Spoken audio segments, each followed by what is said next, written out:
Marc Thiessen, we've got Florida. Trump is up right now, according to these numbers.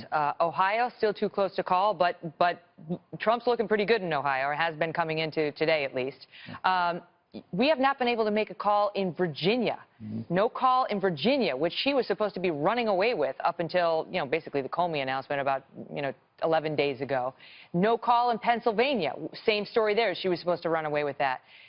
This race could be turning right now. It could be very much so. And that, Virginia, remember, they've also, the same thing happened with Eddie Gillespie in the last election, where everybody thought that Virginia was going to go very easily to the Democrat, and he came within a hair of winning that state. Your point is the pre-election day polls in Virginia are a little exactly. But there's an interesting pattern in two states that you mentioned that's emerging, in Ohio and Florida, which are must-win states for Donald Trump, is that in both of those states, the Republican Senate candidate has run way ahead of Donald Trump. I mean, Rob Portman has run the best campaign of anyone on any ballot in this election. He was predicted to go 18 points ahead of his rival. What did he do in Ohio to do that? He reached out to Democrats and labor unions and independents. He ran a positive, optimistic campaign. He reached out to women voters and tried to expand beyond the Republican base, and he had a fantastic ground game, 6 million voter contacts in a state that only had 5 million votes the previous year.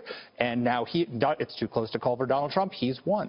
Florida, Marco Rubio's won. We still don't know what's happening with Donald Trump. So there's something that these Senate candidates are doing in these same states that Donald Trump is not doing on a national level, and they are way ahead of him as a result, because they're campaigning on a hopeful, optimistic agenda. And it's good for conservatives to learn from this night that message still sells. That's what still sells in the Republican Party.